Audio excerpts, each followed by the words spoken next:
All right.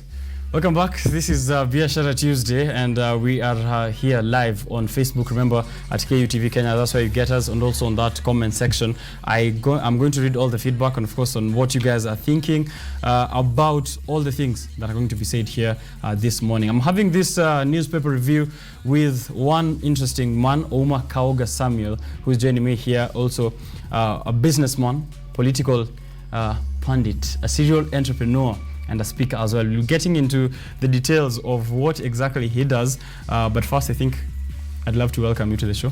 Good morning. Good morning. How are you? I'm fine. How's it been? It's been nice. Yeah. Thank you for the nice intro. Yeah. And maybe you could make it better by introducing yourself just a little bit on maybe something I haven't touched, so that we can get into the dailies. Okay, thank you so much. I'm Mr. Samuel Kaoga. I'm an entrepreneur by experience, and I'm the CEO of Blue Space LLP, and also a political enthusiast. And I will be delving much on politics and the economy, the business, and the startup perspective. Stay tuned. All right. That is superb. Here on Facebook, remember, live KUTV Kenya. Naona Kazungu Tiabe, anasema great. Innocent Matara, you're saying you're locked in. Please do tell us where you're all locked in from, and also share your feedback on the different things we'll be taking a look at here. Very sensational headline on the Daily Nation. Would you agree? The undesirables. Yeah. Yeah. That is a very interesting choice, title by the editor of this daily today. And I don't know. I'm looking at this list.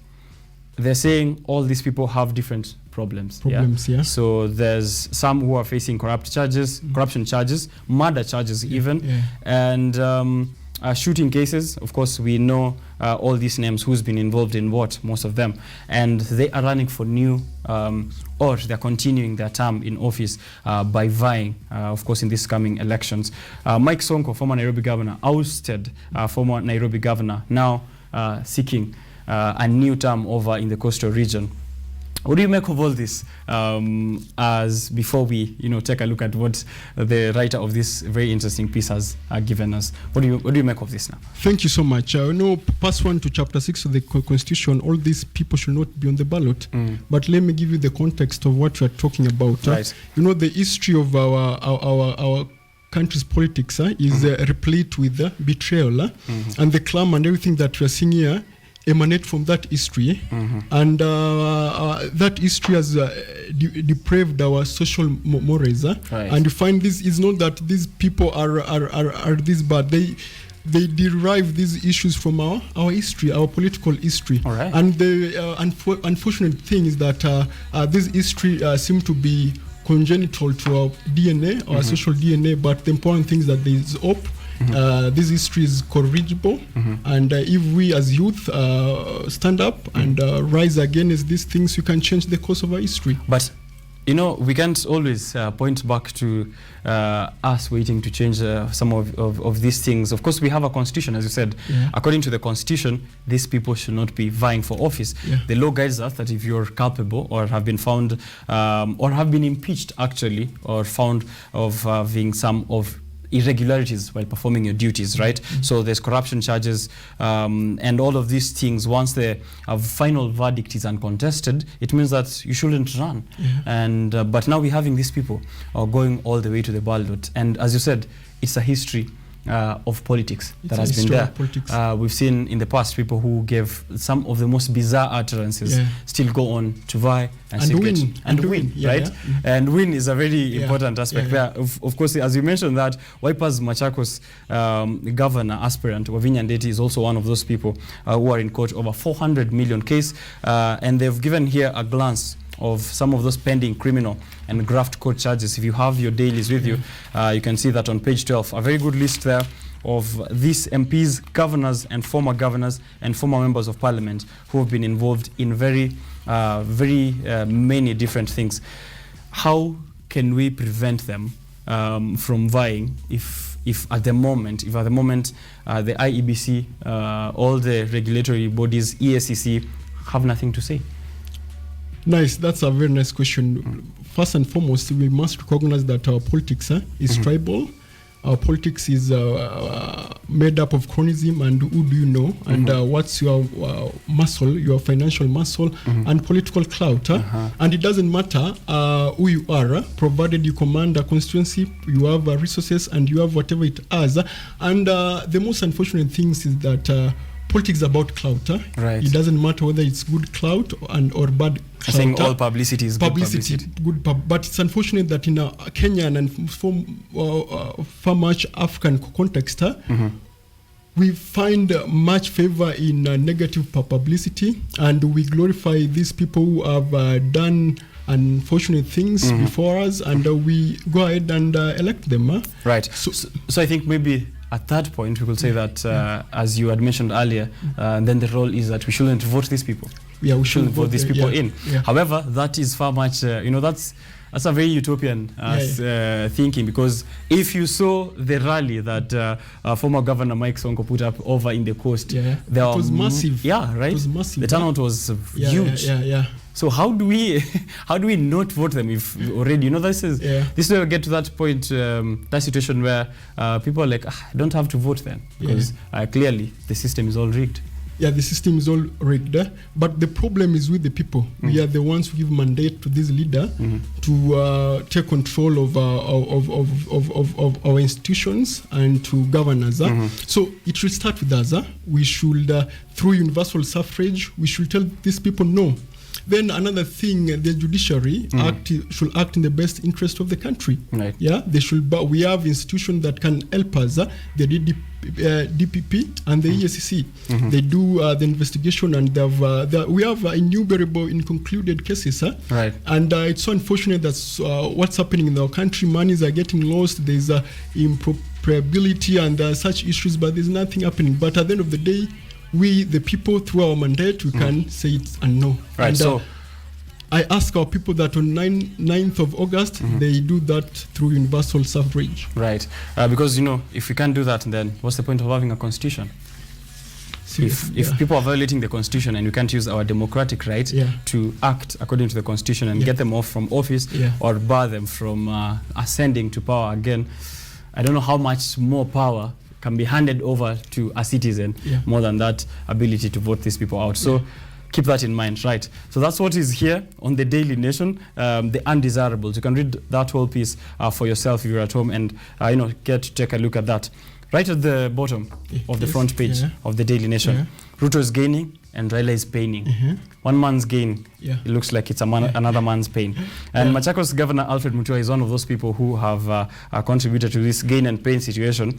He's defected from the Azimio la Umoja One Kenya coalition party, as it's now called, over to the Kenya Kwanza, headed by the DP.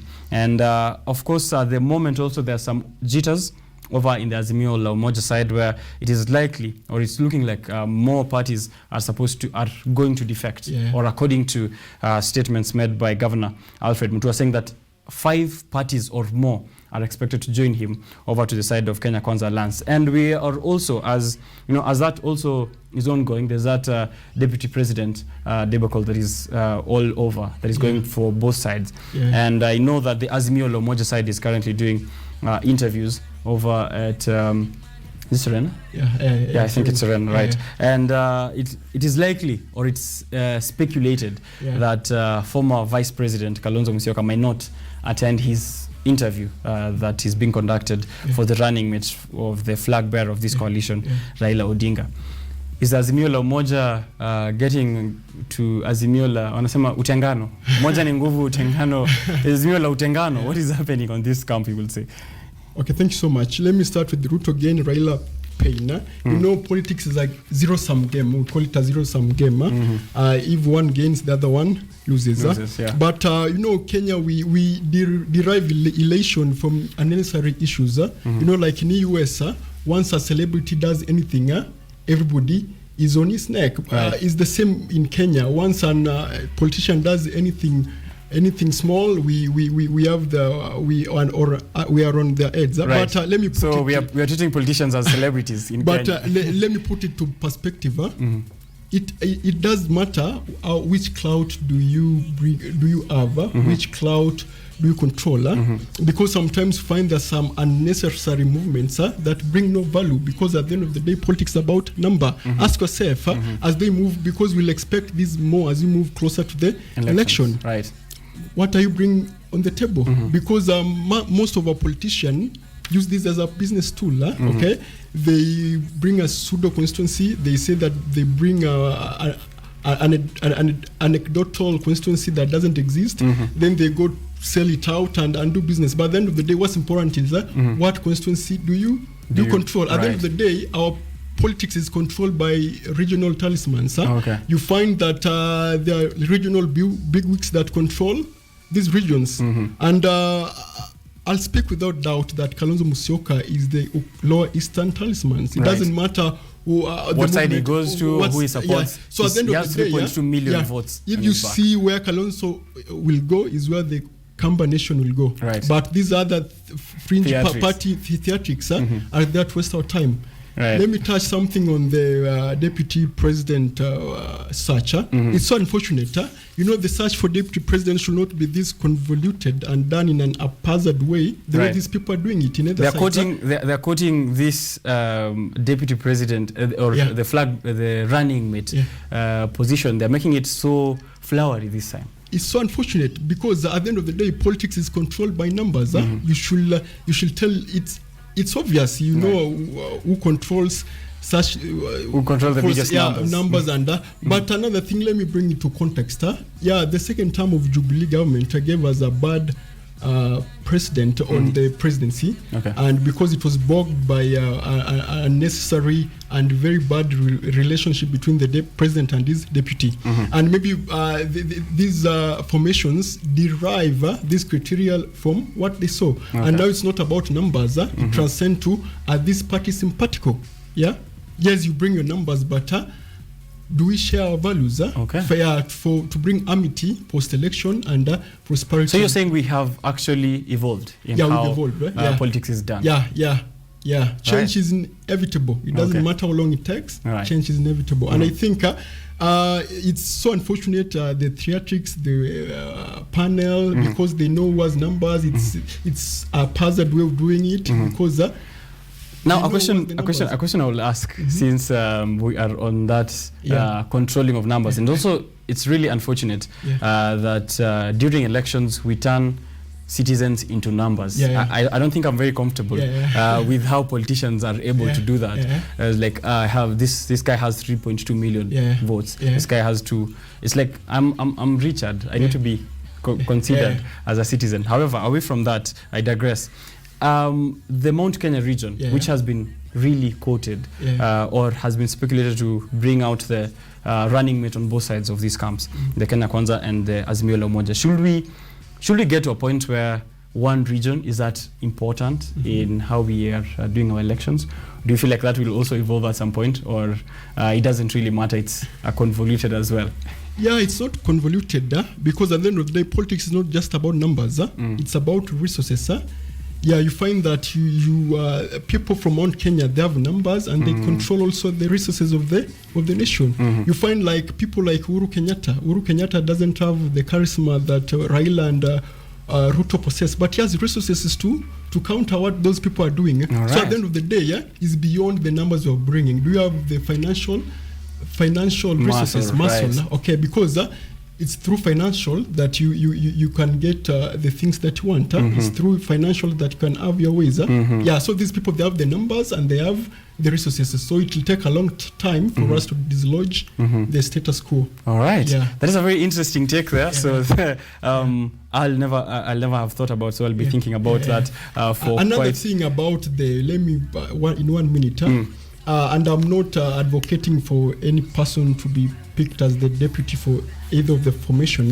But let me say this without any circumlocution, that of all the people that are gunning for the deputy presidency post, is only Kalonzo Musyoka that has the most acumen and an unrivaled stature for that position, because he has a reliable constituency, he has a tested constituency which has delivered in the past, and no other politician in that caliber has quite the cachet of Kalonzo Musyoka. Right. Yeah. So you wouldn't say Martha Karua has anything close to what Kalonzo is proposing, because according to Martha Karua, she is the best in exactly what you're saying. She says that what she controls is much more powerful than what Kalonzo does.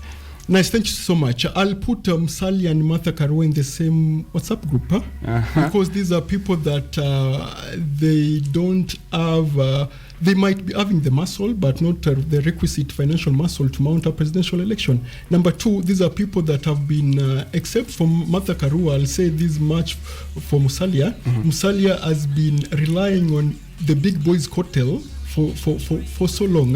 Yeah, it is not charismatic, and he lacks the mettle to carve his own political path. Okay.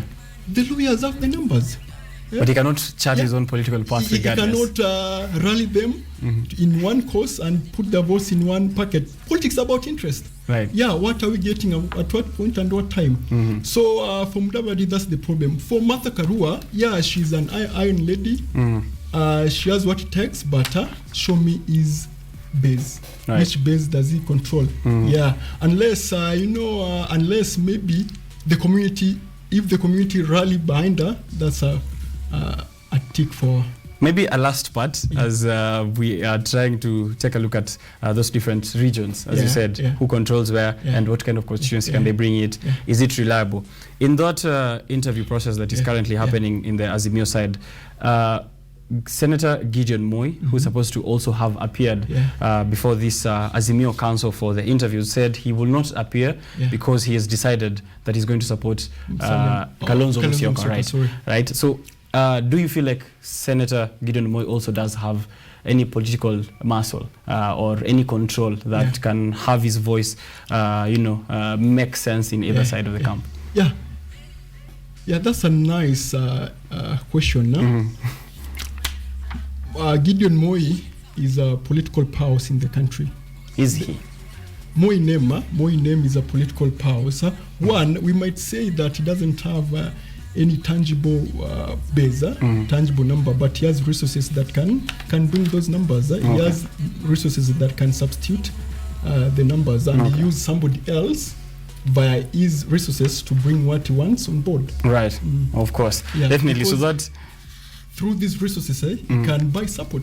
Yeah, he can get support. And as you said, it's also beyond numbers. What kind of numbers, what is your political mass, or what influence do you have? What influence do you have? Right. And I'm sure that his father did make a very good head start there. Let me echo from Trump. Trump was a political greenhorn, and he just came. He didn't have any political base of his own, but he had resources, and he used his resources to get what he wanted, and he did it. He did it. And he did it. Then another thing, let me say that apart from Martha Karua, Musalia Mudavadi, and Kalonzo Musyoka, all others who are slated for deputy president positions and offices, they don't add.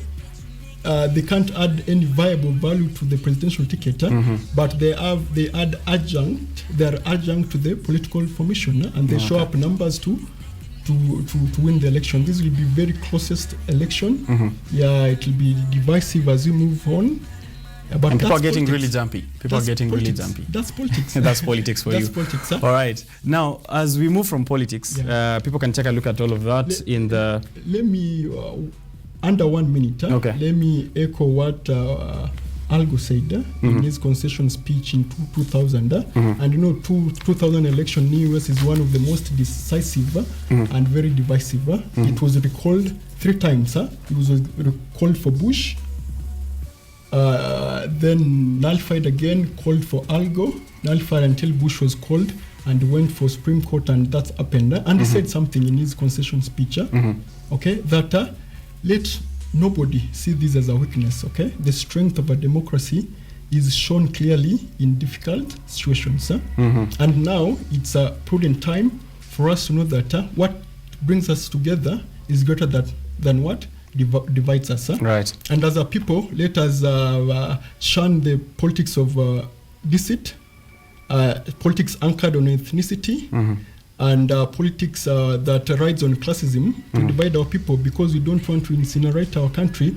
We have a dark history. Okay. And we as the youth, we can do that. We can do something. Yeah, can do something about yeah. it. If you have voters card, get out there on August 9th, vote all of them out, and then vote people who can make a difference. Away from that, more politics on Thursday. On Throwback Thursday asubuhi pale na Ojwang Mariam pale atakuchambulia kabisa mambo hayo. Kijana yule amebobea sana na anakuwa na very interesting guests who also are very well versed in matters of politics, just like we are here this morning. So a continuation of that, ensure you're tuning in to KUTV Rise Today on Thursday. This week, all eyes are members of Parliament as the National Assembly is looking to, they're still debating the finance bill of 2022, and it's currently threatening to increase the cost of living. And this is because of the charging of VAT on essential goods, and this is going to raise the cost of living beyond Kenya's reach. Currently, the shilling is suffering, so I'll be taking a look at how that is. I think last week we were at 116 to 1 greenback, to 1 USD. So, and the scarcity of the dollar is also something else that we have to look at. As the shilling weakens, the dollar is getting scarce, which means imports are getting way expensive and all of that, and which will trickle down to the common mwananchi. There's an additional 50.5 billion that the National Treasury is seeking to raise through VAT and more taxation into common household items. Beer, I said common household items and I started with beer. Common household items plus beer, cosmetic and beauty products, and all of those other things. Consumers and manufacturers of these goods have protested the adjustment of these taxes, and I see the LSK is petitioning Parliament on some of these tax proposals. Kenya has never raised the amount of money in the finance bill for more than 15 billion. So for the first time, we're seeing the government or the National Treasury, the government through the National Treasury, seeking 50.5 billion additional money, right? And this is going to be spent, most of this money is going to be spent towards paying recurrent expenditures and paying out debts, and then only 700 is being allocated towards development expenditure. So even if we're paying more taxes, we're not going to be seeing more developments. We're giving more taxes, the cost of living is going high, people are going to be losing jobs, and I'm seeing here Ukur Yatani is smiling as he presents this to National Assembly Finance Committee Chairperson Gladys Wanga. I don't think there's anything funny in that briefcase that he's holding, but good for him. How can we get the government to not impose more taxes on us? Do we leave this to LSK and then just wait? We've gotten to a point of extreme resilience where Kenyans have been pushed beyond the limits. It's like we've gotten to a point where mumia sana hata sina nguvu ya kucomplain. 50.5 billion. Tutafanyaje? Okay, thank you so much. Our parliament has a bad history and it's strewn with the fight for their own interest at the expense of the people's interest. And it's so unfortunate. The interest of the people is canvassed in parliament. And it's so unfortunate that most of us don't take part in politics, but it's through politics that our interest is sorted. It's only through the parliament, because the parliament has the latitude to canvass issues of national interest, issues that are affecting the normal mwananchi, and it's only through the parliament that can be done. Right. At the end of the day, we are heading towards an election, and maybe they can countermand what the government wants for the interest of the people, not because of the people, but because of the election that is coming up. So right now, parliamentarians are debating the finance bill, and one eye is on the finance bill, and the other eye is on elections. And here, according to what has been written in yesterday's Daily Nation, and I'm looking at the numbers here, let me just say the numbers before I come to what I think parliamentarians are thinking about. 13,403, the excise duty in shillings that is going to be charged on motorcycles. So the border industry, which has recently been slapped with a compulsory third-party insurance and also extra regulations, is going to see an increase in the excise duty that is charged in the importation of motorcycles. And this is a very funny trickle-down process, because once motorcycles become expensive to import, it means that more Kenyans will prefer to use matatus. Right? Yeah. If we have more matatus on the road, we have more traffic on the road. Yeah. We have less people who were doing, because matatu industry, boda industry is a very huge industry. So if we start there, that trickles down. Pole pole tu, tunaingia traffic situation, we waste fuel, we have a shortage of fuel, and all of that business that is happening. So 50 billion, as I said, amount that the Treasury CS is seeking to raise from Kenyans. 3.3 trillion, the budget for the next financial year. All of this, we are saying that parliamentarians are likely to maybe reject this for the interest of getting Kenyans to vote for them. Right. That's what you. Yeah. That's what you are. That's the direction you are headed. And history supports me. Does it? Yeah. History. So So it is possible that because how I was thinking about it is they might just pass it so that they go on with their business. But if we take a look from the direction of them trying to get more votes, so should we then blame them for helping us as they try to help themselves at that point? If they reject this bill for the interest of them getting in favor with the common mwananchi, but we know that is for their own self-interest. How does that catch-22 situation look like? Oh, thank you so much. Politics is a game of expediency, and it doesn't matter what they've done in the past. What they're going to do now will be consequential as we head to election, because number one, Kenyans are burdened. Kenyans are going through tough times, and the knock-on effect of these issues are so dear to our country, because once the taxes are raised, disposable income tends to zero in most families, and the families ask people because of they cannot raise more money to pay them, and it's a very tough situation. So what we have is the parliament to dismiss this thing, whether for their interest or not. At the end of the day, it's the Mwananchi will win. Mwananchi will have to win. So hopefully that is what happened over in Parliament this week. So we'll be keeping our eyes on that, and then by next week we'll be back with that. On the Business Daily, maybe real quick, as we try. I'm seeing here it's 8:05 in the morning, and much more conversation is happening. Remember, there's that conversation on the digitization of the Kenyatta University Library Services that is coming up real quick. So make sure you're tuning in for that, and how you can access some of those journals, resources, and books that are there over at the Kenyatta University Library. So on the Business Daily, they're saying that as we are looking at so many things, the cost of living is going high. Land and city homes around the outskirts of Nairobi also pay in energy. It's appreciating. Right. Is that good for us? Is that good for development? Depends from which angle are you looking at it. But these are issues that are affected by demand and supply. It doesn't matter whether it's good or not. Demand and supply controls it. And Nairobi has seen surge of people from upcountry who come to look for employment, which doesn't exist anywhere. And also the expatriates who come in with big money, and investors who come in with big money.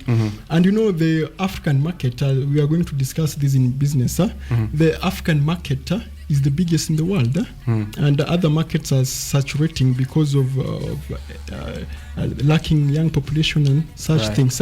So big investors are coming, big firms are coming to Kenya and Africa because of the market that is being offered by the young population. And I'm convinced that Africa will churn the fourth revolution. But are we ready for it as the youth? Are we ready to seize the moment? Are we ready for that moment? I ask it out there for anyone who's ready to get us. But in that process of being ready, Kenyan startups are getting funding.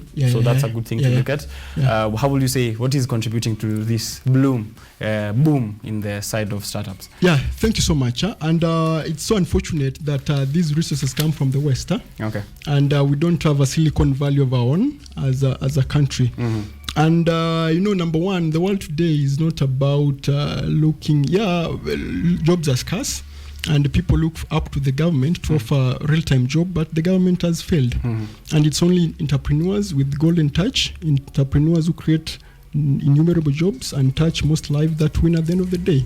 But let me come to startups. The venture capitals are coming up, and they're sprouting all over Africa. But most of them are financed by people in the West. Right. But the world today, as a people, the world today need people with immense fecundity. Okay, people can come up with the idea. People can, and the world today doesn't need innovation. People want overall. Okay, yeah, from the status quo. Okay, M-Pesa came and did what?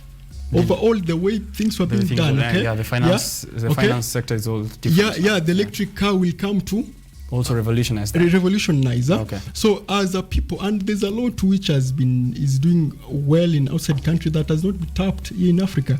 And as young people, if we can get exposed, if we can read more about this and bring real-time solution to our people, we'll have it. And there are resources around, people ready to finance us, but are we ready? Are we ready to do it? Yeah, because we are hypnotized by issues of no interest. Our mind is bogged in politics. Our mind is hallucinating in issues of no interest. But if we keep our eyes trailed in issues, dynamic issues that define define our period as people, will have a kill. Nice. Yeah. That's good, because here I'm seeing in that report, according to the report, finance sector drew the largest volumes, 23% of the venture capitalists in the country this period, and this is attributed to the rise in fintech. So if you are innovating currently, now you need someone out there who's really good at this, ensure you're looking towards fintech, because with traditional banks which were closed during the pandemic, many people are now turning to mobile money, and digital banking is becoming quite a thing. Cross-border, cross-platform, all of that is happening in real time. So ensure that come on as an innovation towards that side, you will be very well rewarded. Kenyan startups received the 4th largest share of venture capital funds by volume in the year 2021. And I think in Africa, Kenya is only right behind Nigeria and South Africa. So if we can continue innovating, especially in the areas of the internet and the Internet of Things, we'll be placing ourselves in a good position. As Samuel Ouma amesema hapa hivi that the 4th revolution should come from Africa. We have a young population, the internet is all over around us. I think there's no reason we shouldn't. No reason at all. Yeah. Okay. And maybe to add something, most tech is coming on very fast, and most everything is going in the internet. Right. And now the future will need more cyber security expert. So that's a minefield that we should look into, because in the future it will offer massive opportunities. Right. Yeah. Let's read Albert Einstein's quote at the back of the Business Daily. Tusikia anasemaje, and I'll have you read us. It's just right at the back. If you could flip the Business Daily here, right at the back of the Business Daily, you can get the quote there by Albert Einstein, I think this morning. So there at the bottom. Just right there. So I'm going to have you read it over on that camera.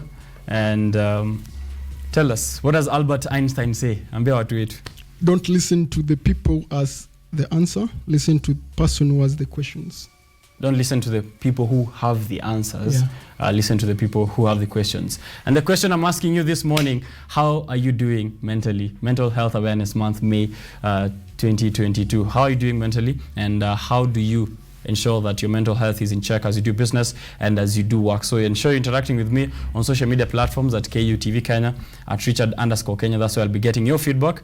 But that was the newspaper review section. So ensure unatuambia pia, what do you think about the headlines? Any other important point that you picked up from here, or anything that you felt we said that you disagree with? I'd love to hear that and also give you my feedback, right? Any last words that you would like to say? I see time is way not on our side. So your last remarks as an entrepreneur, as a political analyst, just to Kenyans on that camera. Okay, thank you so much. I'll do it in under 1 minute. And each generation each generation discovered